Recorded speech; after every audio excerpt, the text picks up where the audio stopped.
Hello जी, नमस्कार आपका धारा सीएसई के इस यूट्यूब चैनल पर। और मैं हूं आपका दोस्त चंदन। हम लोग इस श्रृंखला में आंसर राइटिंग सीरीज की बात कर रहे हैं, अभ्यास की बात कर रहे हैं, और इस श्रृंखला में हम बहुत ही कम समय में बहुत ही अच्छी चीज़ें सीखने का प्रयास करते हैं।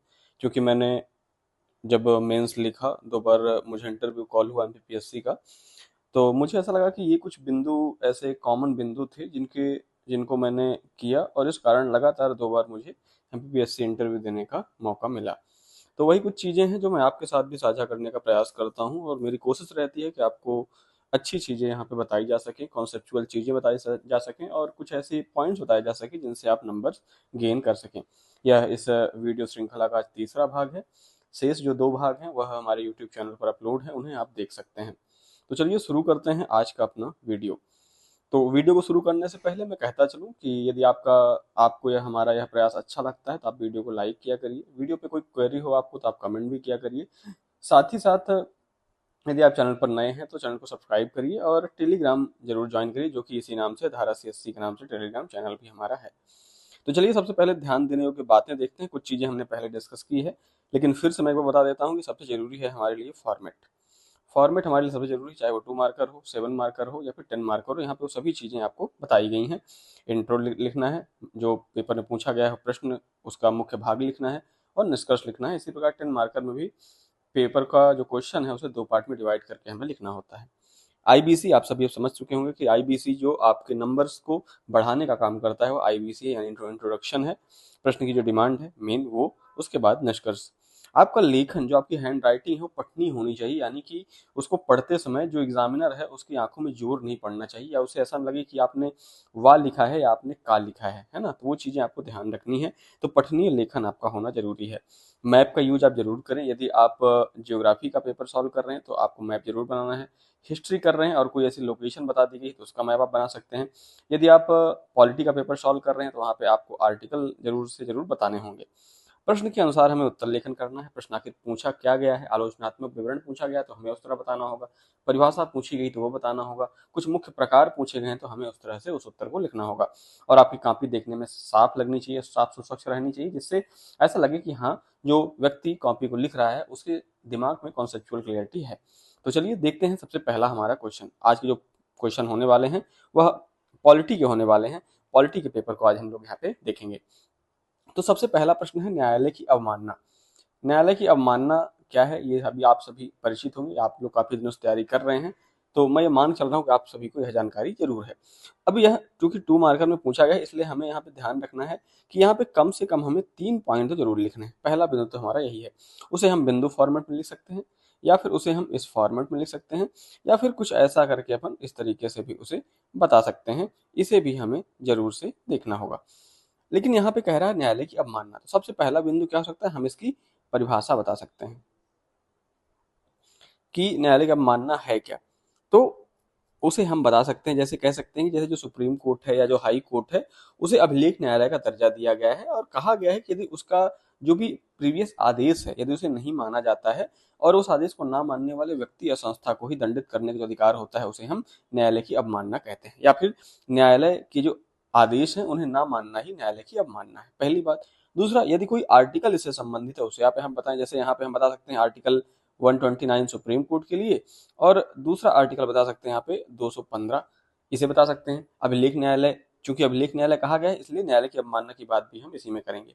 अब यहीं पे मैं एक क्वेश्चन भी आपके लिए लिख दे रहा हूँ। तो अगला क्वेश्चन आपके लिए क्या रहेगा कि अभिलेख न्यायालय, इसे आप करिएगा, अभिलेख न्यायालय। ठीक है, इसे आपको करना है, ये आपका होमवर्क हो जाएगा। तो इसमें हमने दूसरा पॉइंट कर लिया कि संबंधित आर्टिकल कौन सा, आर्टिकल 129 और आर्टिकल 215 हमने ये बता दिया। फिर दूसरी बात क्या है, इसका महत्व क्या हो सकता है, इसका जो महत्व है वो क्या है।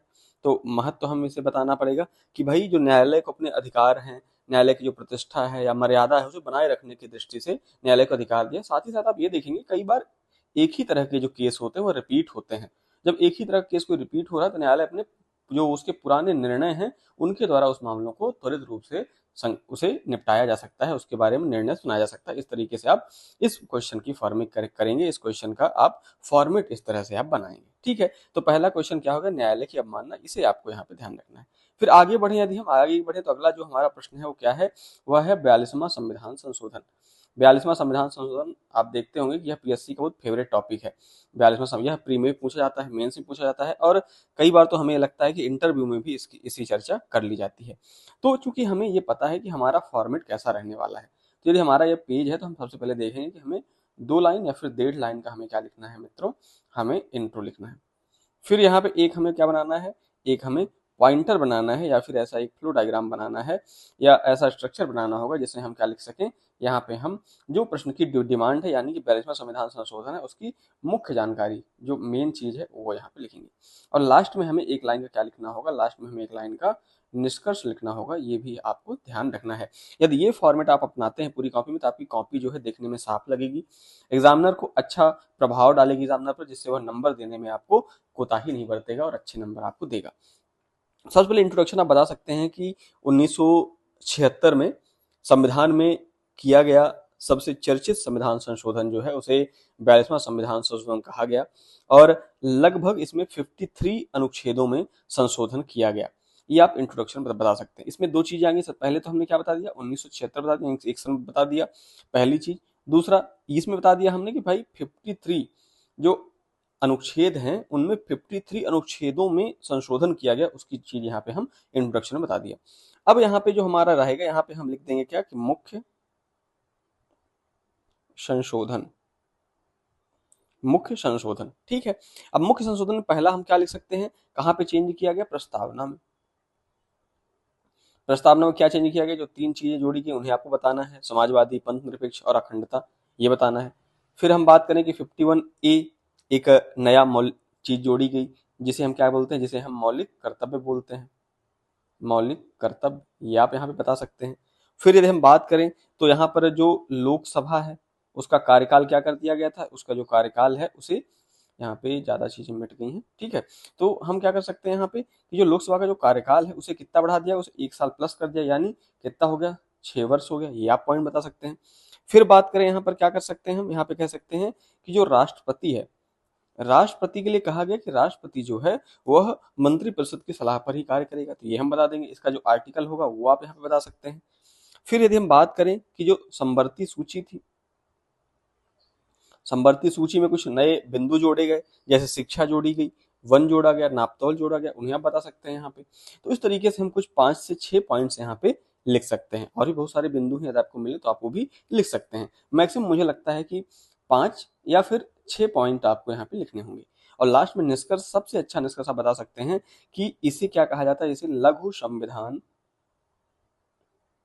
लघु संविधान की उपमा दी जाती है, ये आप बता सकते हैं। अब जैसा मैंने बोला है उसे आपको एक मॉडल कॉपी में लिखना भी होगा, जिससे आपके लिए ये अभ्यास भी हो जाए कि हाँ, इस तरीके से हम लिखेंगे तो हमारे पेपर में सही से हम इसे प्रेजेंट कर पाएंगे।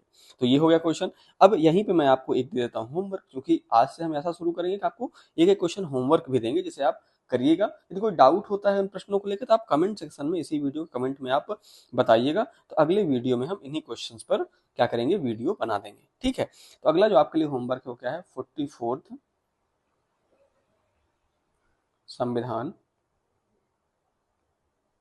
संशोधन पर आपको टिप्पणी लिखना है। सेम इसी तरह का क्वेश्चन फॉर्मेट उसमें भी रहेगा। सबसे पहले आप बताएंगे कि है क्या, कब किया गया, ये बता दीजिएगा आप। उसके बाद आप मुख्य संशोधन जो हुए उन्हें आप यहाँ पे बताइएगा। ठीक है, आगे बढ़ते हैं। हमारा तीसरा और जो आखिरी प्रश्न है उसे हम यहाँ पे देखते हैं। तो सबसे पहले आप देखिए कि प्रश्न कह रहा है, प्रश्न कह रहा है केंद्र राज्य संबंधों के विधायी और प्रशासनिक प्रावधानों की बात कर रहा है। तो यहाँ पे पहला बिंदु तो आपको ये क्लियर हो गया होगा कि ये हमसे पूछना क्या चाह रहे हैं। तो ये हमसे क्या पूछा जा रहे हैं, पहला बात तो इन्होंने क्या कहा कि भाई केंद्र राज्य संबंध, यानी जब हम इंट्रोडक्शन लिखेंगे तो इंट्रोडक्शन में हम इस पॉइंट्स को बता सकते हैं कि भाई इसमें क्या पूछा गया है, केंद्र राज्य जो संबंध है इनके बारे में हमें बताना है। इंट्रोडक्शन में ये बता देंगे। फिर जो हमारा क्या है, विधायी, विधायी संबंध, विधायी संबंध क्या आ जाएंगे, पार्ट ए में आ जाएंगे। फिर जो प्रशासनिक संबंध है उसे हम क्या करेंगे, उन्हें हम पार्ट बी में लिख देंगे। तो इस तरीके से हमें फॉर्मेट करा। आप सोच रहे हैं भाई जो नए बच्चे हैं सोच रहे हैं पार्ट ए और पार्ट बी क्या है, तो हमने डिस्कस किया था कि जब भी हम क्वेश्चन लिखेंगे 10 मार्कर, तो हमें सबसे पहले तो 3 लाइन का क्या करना है, इंट्रोडक्शन लिखना है। प्रश्न यदि 2 पार्ट में हो रहा है तो हमें सबसे पहले पार्ट ए का उत्तर देना है। जब आप पार्ट ए का उत्तर देंगे तो एक लाइन में पार्ट ए के बारे में बताएंगे, फिर उसके संबंधित जो बिंदु हैं उन्हें आप यहाँ पे बताएंगे। फिर जब आपका अगला पेज आएगा तो आप वहाँ पे क्या लिखेंगे, आप वहाँ पे लिखेंगे पार्ट बी। पार्ट बी में एक लाइन में आप पार्ट बी के बारे में बताएंगे क्या कह रहा है, फिर उसके बाद आप इससे संबंधित जो बिंदु हैं उन्हें आप लिखेंगे। फिर आपको यहाँ पे 2 लाइन का निष्कर्ष लिखना हो। तो हमारा क्या हुआ, सबसे पहले हमने क्या लिख दिया, आई लिख दिया, फिर हमारा बी हो गया ये, और फिर हमारा सी यानी कंक्लूजन हो गया। ये हमें यहाँ पे ध्यान रखना है, ठीक है। तो इसे आप यहाँ पे ध्यान दीजिएगा। अब चलिए इसी फॉर्मेट में हम इस प्रश्न को लिखने का प्रयास करते हैं। तो सबसे पहले जो इंट्रोडक्शन है उसमें हम बता सकते हैं, बेहतर इंट्रोडक्शन ऐसा रहेगा कि संविधान के पार्ट 11 में केंद्र राज्य के मध्य संघीय व्यवस्था के अनुरूप विस्तृत संबंधों की विवेचना की गई है, तथापि भारतीय एकता अखंडता के लिए केंद्र को अधिक शक्तिशाली बनाया गया है। ये क्या होगा, ये हमने अपना इंट्रोडक्शन लिख दिया यहाँ पे, ठीक है। जितना मैंने बोला है मुझे लगता है 3 लाइनों में आराम से आ जाएगा। इसमें एक मेन बिंदु क्या मुझे मिला कि हमने इसमें बता दिया कि पार्ट 11 में बात की गई है। आप यहाँ बता सकते हैं कि आर्टिकल जो है, आर्टिकल 245 से लेकर 293 तक केंद्र राज्य संबंधों की चर्चा की गई है। अब बात करते हैं पार्ट ए। तो पार्ट ए जहां मैंने लिखा है वहां पे आप पार्ट ए मत लिखिएगा, आपको यहाँ पे लिखना होगा क्या, यहाँ पे क्या पूछा है, विधायी संबंध। अब विधायी संबंध में एक लाइन में